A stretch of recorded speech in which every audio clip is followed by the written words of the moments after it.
Good morning विद्यार्थी मित्रों, मैं अमित खंबाता जय सोमनाथ इंग्लिश मीडियम स्कूल में आपका हार्दिक स्वागत करता हूं। आज हम 7th स्टैंडर्ड हिंदी में लेसन 5 हिंद देश के निवासी कविता 5 हिंद देश के निवासी उसके बारे में जानेंगे। ये एक कविता है और कविता का हेडिंग है हिंद देश के निवासी। हिंद देश के निवासी, तो हिंद का मतलब है भारत देश, अपना भारत देश। हिंद का मतलब है भारत देश और निवासी यानी उस भारत देश में रहने वाले लोग। तो हिंद देश के निवासी कविता के बारे में आज हम जानेंगे। उससे पहले हम उस कविता के शब्दार्थ देखेंगे। जो कुछ शब्दार्थ मैंने यहाँ पे बोर्ड पे लिखे हैं उस शब्दार्थ के बारे में हम जानेंगे। पहला है कुक। कुक का मतलब है कोयल की आवाज़। दूसरा है पपीहा। पपीहा का मतलब है एक पक्षी का गान नाम। तीसरा है तराना, उसका मतलब है गीत। चौथा है निराला, उसका मतलब है अनूठा। पांचवा है टेर, उसका मतलब है पपीहे की पुकार। छठा है पंथ, उसका मतलब है रास्ता या संप्रदाय। सातवां है मंजिल, उसका मतलब है ध्येय। आठवां है सागर, उसका मतलब है समुद्र। नौवां है जन, उसका मतलब है मनुष्य। 10वां है फूल, उसका मतलब है पुष्प। 11वां अनेक, उसका मतलब है विविध। 12वां है बेला। बेला का मतलब है मोगरा, एक प्रकार का फूल। 13वां है राग, गाने का ढंग। तो ये है लेसन 5 हिंद देश के निवासी, उसके शब्दार्थ हमने जाने। अब हम लेसन के बारे में जानते हैं। विविधता में एकता हमारे देश की विशेषता है। विविधता में एकता, सभी में अलगता है, सभी में विविधता है, लेकिन उसमें क्या है? एकता। एकता, एकजुटता। हम एकजुटता के बंधन में बंधे हुए हैं। यहाँ पे लिखा है विविधता में एकता देश की विशेषता है। हमारे देश की विशेषता क्या है? विविधता में एकता है। हम भले ही अलग अलग हो लेकिन हम सब एक हैं। साथ ही विकास और शक्ति की परिचायक भी है। साथ ही विकास और शक्ति की परिचायक भी है। मानवीय एवं प्राकृतिक विविधता होने पर भी उसमें अभिन्न एक सूत्रता है। अब एकता में विविधता में एकता है, तो मानवीय दृष्टिकोण से और प्राकृतिक दृष्टिकोण से विविधता तो है, लेकिन उसमें भी अभिन्न एक सूत्रता है।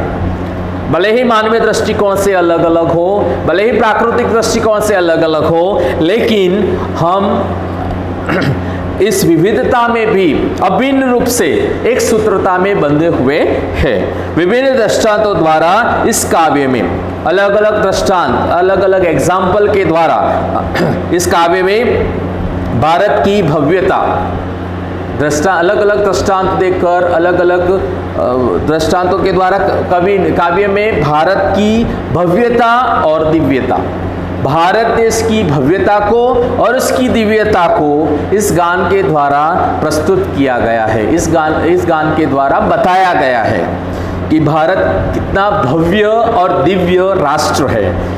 एक राष्ट्र को यहाँ पे भव्य और दिव्य बताया गया है। तो यहाँ पे कवि ने हिंद देश के निवासी द्वारा भारत की भव्यता को प्रस्तुत किया है।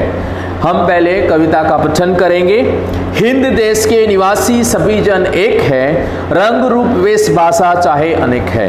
बेला गुलाब जूही चंपा चमेली, प्यारे प्यारे फूल गुंथे माला में एक है।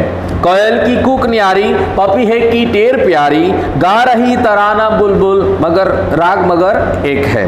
गंगा यमुना ब्रह्मपुत्र कृष्णा कावेरी, जाके मिल गई सागर में हुई सब एक है।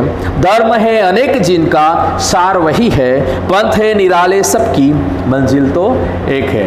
हमने कविता का पठन किया। अब कविता का पठन करने के बाद हम कविता के बारे में समझूती लेंगे, यानी हम कविता को समझने की कोशिश करेंगे जिससे आपको कविता समझ में आए। चलो हम कविता समझने की कोशिश करते हैं। हिंद देश के निवासी सभी जन एक है। हिंद देश के निवासी, मैंने पहले भी बताया हिंद का मतलब है भारत, तो भारत देश के निवासी यानी भारत देश पर रहने वाले सभी जन एक है। तो पहली लाइन में क्या है, हिंद देश के निवासी सभी जन एक है, यानी हिंद यानी भारत देश में रहने वाले, निवास करने वाले सभी जन समुदाय, सभी लोग एक है। रंग रूप वेश भाषा चाहे अनेक है। रंग रूप वेश भाषा चाहे अनेक है, यानी भारत देश के जो सभी जन रहते हैं उनके रंग की दृष्टि से, रूप की दृष्टि से, वेश की दृष्टि से और भाषा की दृष्टि से भले ही अनेक अलग अलग हो। आपने देखा है, आप अपने भारत देश के बारे में यानी अपने देश के बारे में जानते हो कि हमारा भारत देश बहुत सारे राज्यों से जुड़ा हुआ है और एक राष्ट्र बना है। अलग अलग राज्य के लोग रहते हैं, अलग अलग राज्य है, अलग अलग राज्यों में अलग अलग तरह के लोग रहते हैं, अलग अलग रंग रूप के लोग रहते हैं, अलग अलग वेशभूषाएं पहनते हैं, अलग अलग पहनावा है, अलग अलग भाषाएं बोली जाती है।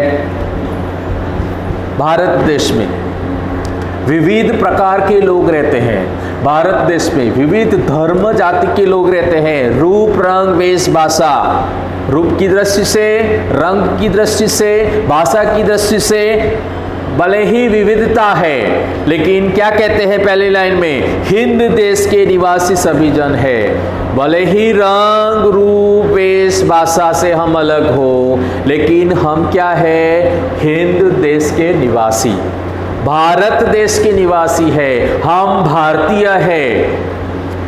आगे, बेला गुलाब जूही चंपा चमेली, प्यारे प्यारे फूल गुंथे माला में एक है। बेला गुलाब जूही चंपा चमेली, बेला का मतलब है मोगरा, ये सब फूलों के नाम है, ये सब पुष्प के नाम है। बेला गुलाब चंपा, बेला गुलाब जूही चंपा चमेली, ये सब फूल, प्यारे प्यारे फूल गुंथे माला में एक है। जिस तरह से माला बनाई जाती है, माला बनाई जाती है उसमें अलग अलग फूलों को गूंथा जाता है। तो यहाँ पे कौन से फूलों के नाम दिए हैं, बेला, गुलाब, जूही, चंपा, चमेली, यानी मोगरा, फिर गुलाब, जूही, चंपा और चमेली, ये सब एक माला बनाई गई। प्यारे प्यारे इन फूलों को गूंथा गया, उसकी एक माला बनी, बराबर। तो माला में एक है, यानी जिस तरह से ये अलग अलग फूल है, अलग अलग रंग बिरंगी फूल है, वह अलग अलग रंग बिरंगी फूल एक माला में पिरोए गए और कैसे लगते हैं, एक माला में एकता के बंधन में बंधे हुए लगते हैं। यहाँ पे फूलों का एग्जाम्पल दिया गया है, फूलों को यहाँ पे बताया गया है एकता के सूत्र में, एक माला में पिरोया है, एक माला में फूल बंधे हुए हैं, तो ये एक एकता का प्रतीक है। भले ही फूलों की दृष्टि से, फूलों का दृष्टांत देकर यहाँ पे बताया गया है कि इन माला की तरह सभी भारतीय एक है, सभी भारतीय एक हैं। तो यहाँ पे माला, यहाँ पे फूलों के दृष्टांत द्वारा बेला गुलाब जूही चंपा चमेली प्यारे प्यारे फूल गुंथे माला में एक है, विविधता में एकता। कोयल की कूक न्यारी, पपीहे की टेर प्यारी, गा रही तराना बुलबुल राग मगर एक है। यहाँ पे पहले क्या, रंग रूप वेश भाषा चाहे अनेक है फिर भी एकता। फिर बेला गुलाब जूही चंपा चमेली अलग अलग फूल हैं फिर भी एकता। अब पक्षियों के द्वारा, पक्षियों के दृष्टांत द्वारा यहाँ पे बताया गया है, क्या कहा है, कोयल की कूक न्यारी, पपीहे की टेर प्यारी, गा रही तराना बुलबुल राग मगर एक है। कोयल की कूक न्यारी, कोयल की आवाज, कूक का मतलब है कोयल की आवाज। पपीहा, पपीहा यानी एक पक्षी का नाम है, पपीहा का मतलब एक पक्षी जिसको पपीहा कहते हैं। पपीहे की टेर प्यारी, टेर का मतलब है पपीहे की पुकार, तो कोयल की आवाज, पपीहे की पुकार। गा रही तराना बुलबुल राग मगर एक है, तराना गीत, तराना का मतलब है गीत। तो कोयल की कूक न्यारी, पपीहे की टेर प्यारी, गा रही तराना बुलबुल, राग मगर है एक है। अलग अलग पक्षियों की बोली, अलग अलग पक्षियाँ अलग अलग बोलियों में गीत गाती है, अलग अलग आवाज़ों में गीत प्रस्तुत करती है, अलग अलग आवाज़ें हमें सुनने को मिलती है। कभी कभी हम कोयल की कूक न्यारी, कोयल की आवाज़ सुनते हैं, कभी कभी पपीहे की आवाज़ सुनते हैं, बुलबुल की आवाज़ सुनते हैं। वे सभी पक्षियाँ अलग अलग आवाज़ों में, अलग अलग बोलियों में हमारे मन को प्रफुल्लित करती है, हमें अलग अलग आवाज़ों में गीत सुनाती है। भले ही वो गीत अलग अलग आवाज़ों में सुनने को मिलता है, लेकिन इन आवाज़ों में एकता है। तो यहाँ पे पक्षियों के दृष्टांत द्वारा भी एकता को प्रस्तुत किया गया है। आगे है, गंगा यमुना ब्रह्मपुत्र कृष्णा कावेरी, जाके मिल गई सागर में हुई सब एक है। पहले हमने रंग रूप वेशभाषा, उसके बाद बेला गुलाब जूही चंपा चमेली, उसके बाद कोयल पपीहे बुलबुल, इन सब के दृष्टांत द्वारा विविधता में एकता देखा। अब नदियों के द्वारा तो यहाँ पे गंगा यमुना ब्रह्मपुत्र कृष्णा कावेरी, जाके मिल गई सागर में हुई सब एक है। नदियाँ गंगा यमुना ब्रह्मपुत्र कृष्णा कावेरी, इन नदियों के बारे में यहाँ पे बताया है। नदियाँ अलग अलग क्षेत्रों से, अलग अलग जगहों से नदियाँ अपना उत्पन्न स्थान होता है, अलग अलग जगह से ये सब नदियाँ निकलती है। जैसे कि गंगा है, यमुना है, ब्रह्मपुत्र है, कृष्णा है, कावेरी है, ये सब नदियाँ अलग अलग जगहों से, अलग अलग उनका उद्भव स्थान है, लेकिन वह सब जाके कहाँ पे मिलती है? सागर में मिलती है। सागर का मतलब समुद्र में जाके मिल जाती है ये सब नदियाँ। तो यहाँ पे गंगा यमुना ब्रह्मपुत्र कृष्णा कावेरी, जाके मिल गई सागर में हुई सब एक है। भले ही उनका उद्भव स्थान अलग अलग हो, भले ही वह अलग अलग स्थानों से आती हो, लेकिन उनका मिलन स्थान लेकिन वह कहाँ पे जाके मिलती है? तो सागर में जाके ये सभी नदियाँ एक हो जाती हैं। तो यहाँ पे भी एकता की बात हुई। तो यहाँ पे नदियों के दृष्टांत द्वारा पूरी कवि ने बताया है कि विविध नदियाँ अलग अलग स्थानों से आती है, लेकिन आखिर तो वह सागर को ही मिलती है। धर्म है अनेक जिनका, सार वही है, पंथ है निराले सबकी, मंजिल तो एक है। धर्म है अनेक जिनका। अब भारत देश में अलग अलग धर्म जाति के लोग रहते हैं, अलग अलग धर्मों के लोग रहते हैं। एक तो हिंदू, मुस्लिम, सिख, ईसाई और बहुत सारे ऐसे धर्म के लोग रहते हैं।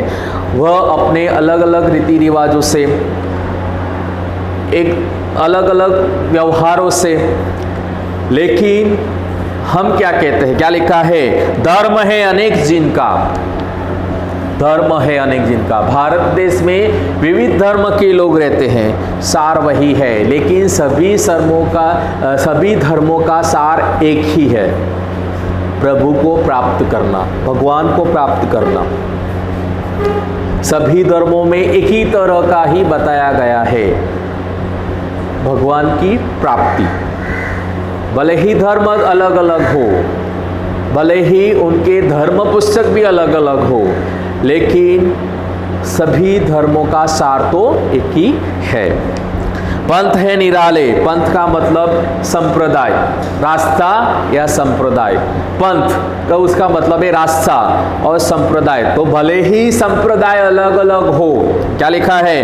पंथ है निराले, सबकी मंजिल तो एक है। भले ही सबके रास्ते अलग अलग हो, भले ही सबके संप्रदाय अलग अलग हो, लेकिन सबकी मंजिल तो एक ही है, सबको भगवान को ही प्राप्त करना है।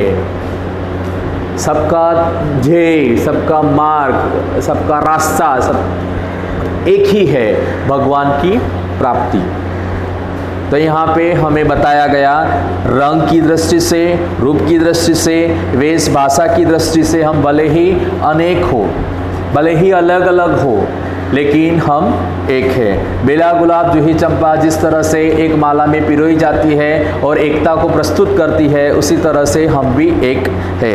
कोयल की कूक न्यारी, पपीहे की टेर प्यारी, बुलबुल का तराना, भले ही सभी गीत अलग अलग तरीके से गा रहे हो, लेकिन सबकी आवाज़ में एकता प्रस्तुत होती है। नदियाँ भी भले ही अलग अलग स्थानों से निकलती हो, लेकिन वह जाकर मिलती है सागर से, तो उसमें भी एकता प्रस्तुत होती है। धर्मों के बारे में भी कहा गया कि अलग अलग पंथ है, अलग अलग संप्रदाय के लोग हैं, अलग अलग रास्ता है सबका, लेकिन सबका प्राप्ति स्थान एक ईश्वर को ही प्राप्त करने का होता है। यानी सब आखिर में भगवान की पूजा अर्चना करते हैं, प्रार्थना करते हैं और उनको प्राप्त करने की कोशिश करते हैं। तो सभी धर्म में भी एक ही सार है। तो यहाँ पे कवि ने हिंद देश के निवासी यहाँ पे दृष्टांतों द्वारा हमें ये बताने की कोशिश की है कि भारत एक दिव्य राष्ट्र है, भारत एक भव्य राष्ट्र है और भारत में रहने वाले सभी जन एक है। यानी एकता को यहाँ पे प्रस्तुत किया है, भारत देश की एकता को यहाँ पे बताने की कोशिश कवि ने की है कि हम सब भारतीय हैं, हम सब एकजुट रहने वाले लोग हैं। भले ही धर्म जाति सब तरह से हम अलग हो, हमारे पहनावे हमारी बोली सब तरह से हम अलग हो, लेकिन हम सब एक है। हम आखिर में कहते हैं कि मेरा भारत महान, हम भारतीय हैं और हमारा देश महान है। तो यहाँ पे हमने लेसन 5 हिंद देश के निवासी, उसके बारे में हमने जानकारी प्राप्त की। ये कविता है, कविता को हमने समझा जाना। अब मैं PDF फाइल भिजवाऊंगा, उस PDF फाइल में मैंने जो भी आप लोगों को क्वेश्चन आंसर दिए या कुछ भी लेसन से रिलेटेड कुछ भी होगा, वो सब आपको एक नोटबुक में उतारना है। कंपलसरी नोटबुक बनानी है और जितने भी लेसन हुए हैं हिंदी में, उन सभी लेसन की जो भी PDF फाइल आपके पास आती है, उस PDF फाइल में जो भी लिखा हुआ होता है वो कॉपी करना है आपको CW में और उसको पढ़ना है। आने वाले दिनों में जब एग्ज़ाम हो, परीक्षाएं हो, तो आप उसमें से तैयारी कर सकते हैं। इसके लिए आपको ये एक नोटबुक में लिखना ज़रूरी है। Thank you very much.